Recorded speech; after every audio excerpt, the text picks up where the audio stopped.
Assalamualaikum warahmatullahi wabarakatuh. Selamat malam. Perkenalkan kami dari kelompok 4. Nama kami Wisrat Nasari, Isnaini Zulusna, dan saya sendiri Rahmi Dayati. Pada kesempatan kali ini kami akan mempresentasikan hasil studi kasus kami yang berjudul Fertility Trend in Three Countries, South Asia tahun 1960 sampai dengan 2018. Adapun latar belakang kami memilih wilayah Asia Selatan adalah yang pertama, populasi penduduk Asia Selatan cukup besar, yaitu sekitar seperempat dari penduduk dunia pada tahun 2021.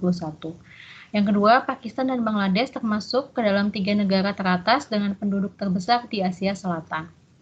Ketiga negara tersebut memiliki kesamaan kondisi sosial ekonomi, budaya, etnis, sumber daya alam, dan agama, tetapi memiliki periode transisi demografi dan tren fertilitas yang berbeda.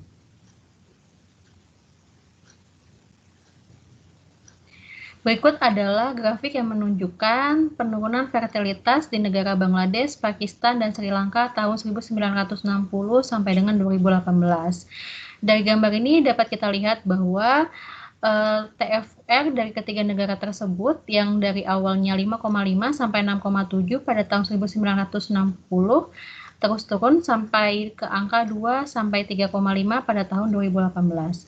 Penurunan fertilitas di 3 negara tersebut salah satunya disebabkan oleh adanya penerapan program KB di ketiga negara tersebut yang dimulai di Pakistan pada tahun 1953, kemudian diikuti oleh Sri Lanka pada tahun 1965 dan Bangladesh pada tahun 1973. Pada tahun-tahun tertentu terlihat penurunan fertilitas yang lebih tajam daripada tahun-tahun sebelumnya yang disebabkan karena penguatan program KB pada tahun tersebut, yaitu untuk Sri Lanka pada tahun 1973 mulai diterapkannya kebijakan untuk sterilisasi, sedangkan untuk Bangladesh pada tahun 1976 mulai diterapkan program KIA lintas program, dan untuk Pakistan pada tahun 1990 diadakannya inovasi pelayanan KB ke rumah-rumah.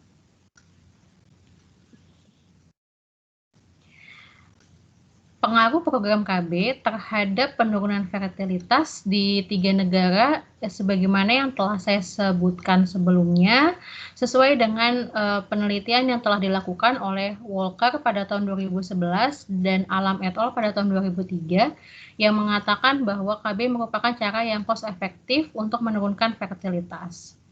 Namun keterbatasan informasi metode KB, biaya ber-KB, dan informasi efektivitas dapat menurunkan cakupan KB. Di antara faktor yang dapat mempengaruhi penurunan cakupan KB yaitu adalah faktor institusi yang terdiri dari faktor-faktor mempengaruhi manajemen program KB itu sendiri dan faktor sosial ekonomi, yaitu faktor-faktor yang berpengaruh terhadap kondisi sosial ekonomi dari perempuan target KB itu sendiri. Berdasarkan 6 jurnal yang kami pelajari, terdapat kemiripan faktor sosial ekonomi yang berpengaruh terhadap penurunan fertilitas di ketiga negara tersebut, yaitu peningkatan pendidikan perempuan, penguatan program KB, peningkatan pemberdayaan perempuan, dan perubahan norma sosial di masyarakat. Sehingga berdasarkan studi literatur yang kami lakukan tersebut, kami menyimpulkan faktor sosial ekonomi berpengaruh signifikan terhadap penurunan fertilitas di ketiga negara tersebut.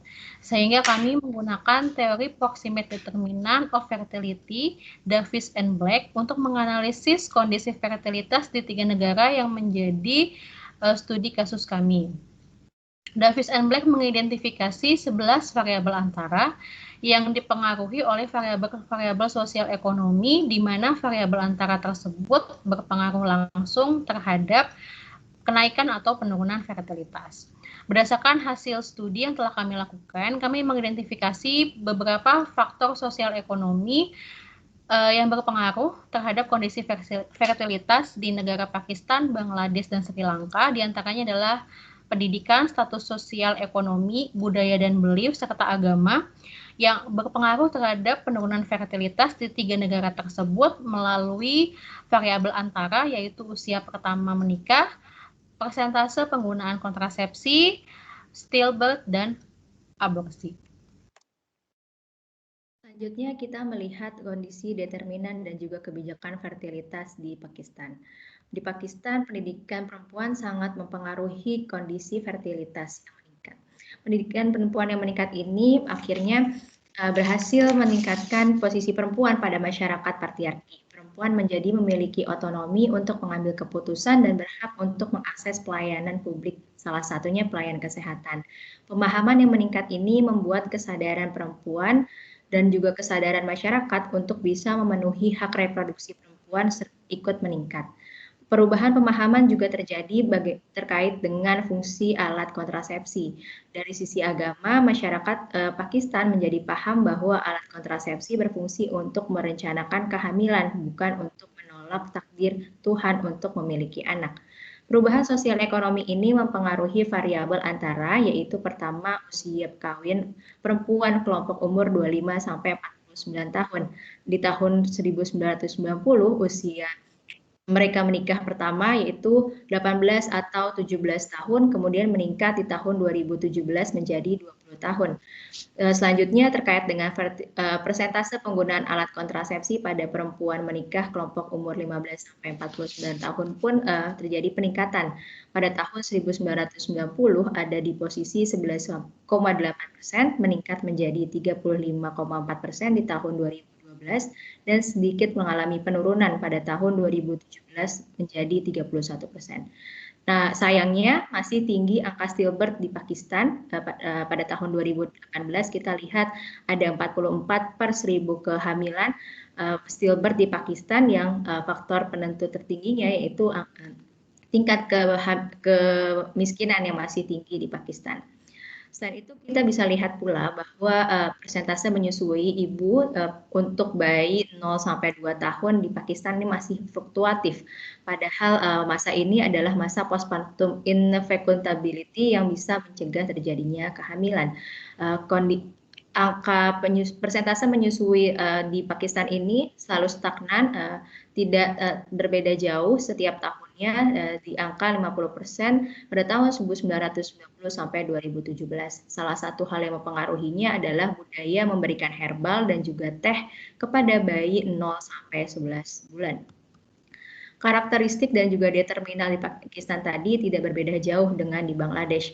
Di Bangladesh, fertilitas yang meningkat dipengaruhi oleh agama. Pertama, agama Islam. Perempuan Muslim ini tidak memiliki otonomi untuk bisa mengambil keputusan dan juga tidak memiliki power yang baik di masyarakat. Kemudian juga preferensi masyarakat Bangladesh untuk bisa memiliki anak laki-laki sangat tinggi karena anak laki-laki berharga untuk menjaga kondisi keluarga, sehingga masyarakat memilih untuk bisa memiliki anak minimal 3. Kemudian perempuan yang tinggal di perdesaan dengan keluarga sosial ekonomi rendah serta tidak memiliki akses media massa yang dapat memberikan informasi terkait dengan fertilitas sangat mempengaruhi kondisi fertilitas di Bangladesh. Beberapa upaya seperti telah dijelaskan seperti adanya program KB sejak tahun 1973 itu juga mendorong adanya peningkatan infrastruktur ekonomi dan sosial yang lebih baik seperti pendidikan, infrastruktur kesehatan itu juga meningkat di masa-masa tersebut sehingga terjadi peningkatan peningkatan perempuan yang memiliki pendidikan yang lebih baik, terutama pada tahun 1994 sejak penerapan program kompensasi pendidikan perempuan yaitu STIPEN. Adanya peningkatan pendidikan perempuan ini akhirnya memberikan kesempatan perempuan untuk bisa berpartisipasi di pasar kerja. Adanya peningkatan permintaan pekerja perempuan khususnya pada industri garmen meningkatkan partisipasi perempuan di industri kerja dan juga sehingga menurunkan angka fertilitas.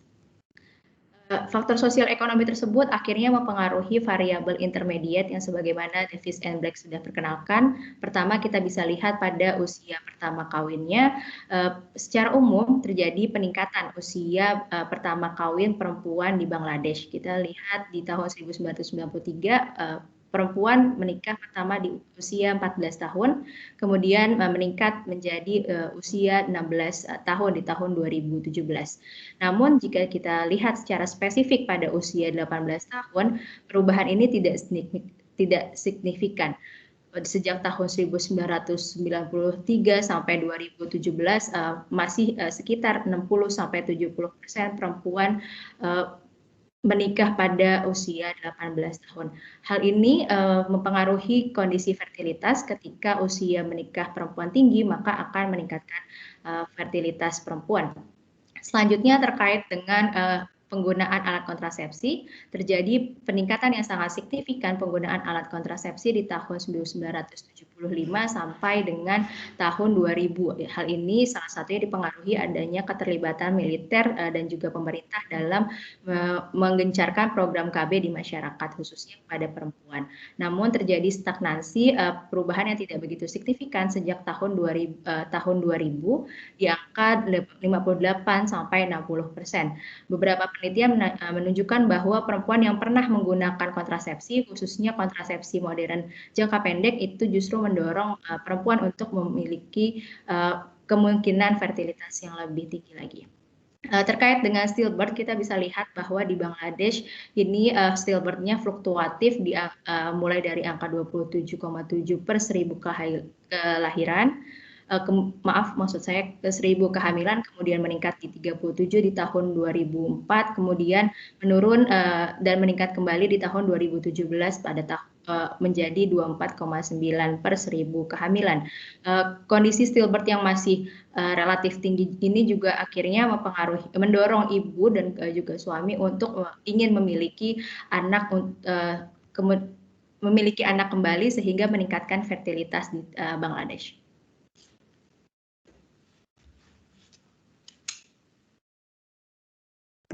Untuk negara Sri Lanka, tren fertilitas yang menurun di Sri Lanka sudah dimulai sejak tahun 1960. Faktor sosial ekonomi yang mempengaruhinya adalah pendidikan gratis, penundaan menikah jika terjadi kematian, kebijakan ekonomi terbuka, kesempatan kerja, besarnya mahar untuk menikah, pelarangan penggunaan kontrasepsi bagi muslim, dan peningkatan fasilitas kesehatan. Pendidikan gratis yang dilakukan pada tahun 1945 mendorong orang tua untuk mengirimkan anaknya bersekolah agar bisa meningkatkan kondisi ekonomi dan sosial keluarga. Hal ini menyebabkan tingkat literasi di Sri Lanka lebih tinggi dibandingkan negara Asia Selatan lainnya. Peningkatan lama bersekolah akan meningkatkan usia menikah khususnya bagi perempuan. Selain itu, nilai perempuan juga akan semakin tinggi dalam pernikahan ketika memiliki pendidikan dan pekerjaan yang baik. Pada tahun 1987, usia kawin pertama di Sri Lanka sudah cukup tinggi dibandingkan dengan negara Asia Selatan lainnya, yaitu pada usia 22 tahun dan meningkat pada tahun 2016 pada usia 24 tahun. Walaupun pada tahun 1993 tercatat usia pernikahan tertinggi di usia 25 tahun. Selain itu, usia perkawinan pertama juga dipengaruhi oleh adanya budaya penundaan menikah dalam keluarga jika terjadi kematian pada penduduk yang beragama Buddha dan Hindu. Jika dilihat dari sisi ekonomi, pada tahun 1977, Sri Lanka menerapkan kebijakan ekonomi terbuka yang mengakibatkan adanya peningkatan kondisi ekonomi, perbaikan infrastruktur, dan terbukanya lapangan pekerjaan yang tinggi. Hal ini berdampak pada laki-laki di mana terjadi perbaikan ekonomi dalam keluarga. Laki-laki akan merasa siap untuk menikah ketika sudah merasa mapan secara ekonomi, sedangkan saat kondisi ekonomi yang sulit, permintaan atas mahar yang tinggi akan menjadi penghambat untuk menikah bagi perempuan. Semakin tinggi usia pernikahan akan berdampak pada periode reproduksi yang semakin pendek dan mengakibatkan penurunan fertilitas. Lalu bagaimana pengaruh agama dan budaya di Sri Lanka? Agama Hindu tidak melarang penggunaan kontrasepsi, sedangkan agama Buddha lebih menekankan pada kontrol diri daripada penggunaan kontrasepsi modern. Sedangkan penduduk yang beragama Islam menganggap penggunaan kontrasepsi dilarang dan tidak Islami. Konflik dalam negeri, bencana alam, dan adanya etnis yang merasa terancam akan keberlangsungan penduduknya menyebabkan perubahan preferensi penduduk Sri Lanka terhadap ukuran keluarga yang diinginkan. Dan hal ini diasumsikan menjadi penyebab turunnya persentase penggunaan KB. Persentase penggunaan KB tertinggi pada tahun 2006-2007 sebesar 70,2% dan mengalami penurunan di tahun 2016. Alat KB yang paling banyak digunakan adalah sterilisasi perempuan. Untuk meningkatkan fasilitas kesehatan, pemerintah Sri Lanka telah berusaha meningkatkan fasilitas kesehatan khususnya untuk mengurangi kematian ibu dan bayi seperti menggerakkan tenaga-tenaga kesehatan ke daerah pedesaan dan perkebunan. Selain itu, pemerintah juga meningkatkan pelayanan kontrasepsi di rumah sakit atau klinik-klinik di daerah. Kasus aborsi cukup tinggi di Sri Lanka walaupun hal ini ilegal. Pada tahun 1990-an ditemukan bukti bahwa terdapat 150.000 hingga 250.000 aborsi setiap tahunnya. Sejak 2006, pemerintah Sri Lanka lebih memperketat regulasinya untuk mengurangi adanya praktek aborsi ilegal, baik ini dilakukan swasta atau NGO, sehingga semakin sulit untuk melakukan aborsi di Sri Lanka. Pemerintah Sri Lanka juga membentuk suatu badan yang khusus untuk penanganan kematian prenatal sejak tahun 2006 yang disebut National Perinatal Death Surveillance System yang merupakan pertama di Asia Selatan. Untuk kematian janin, resiko keguguran pada trimester pertama banyak terjadi pada perempuan yang bekerja di perkebunan karena beratnya beban pekerjaan. Tercatat, stillbirth di Sri Lanka pada tahun 2012 sebesar 6,2 kematian per 1.000 kehamilan dan menurun di tahun 2016 sebesar 5,9. Akhirnya, dapat disimpulkan bahwa penerapan program family planning di Bangladesh, Pakistan, dan Sri Lanka mempercepat penurunan fertilitas.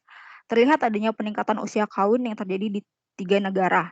Sekitar tahun 1970 sampai 2000 terjadi peningkatan penggunaan alat kontrasepsi, sedangkan tahun 2000 sampai 2017 terjadi penurunan persentase penggunaan alat kontrasepsi di Sri Lanka dan Pakistan, sedangkan di Bangladesh stagnan. Tingginya angka stillbirth dan keguguran disebabkan oleh kemiskinan dan risiko kehamilan ibu, di mana negara Pakistan adalah negara dengan angka stillbirth tertinggi. Secara keseluruhan, faktor sosial ekonomi yang mempengaruhi kondisi fertilitas di Bangladesh, Pakistan, dan Sri Lanka adalah culture dan religious belief terhadap child value, penggunaan KB, posisi perempuan dalam lingkungan sosial, sehingga diperlukan pemberdayaan perempuan dan kesetaraan gender. Faktor lainnya adalah status ekonomi, pendidikan, dan keseriusan pemerintah dalam mensukseskan kebijakan KB di masing-masing negara. Sekian dan terima kasih.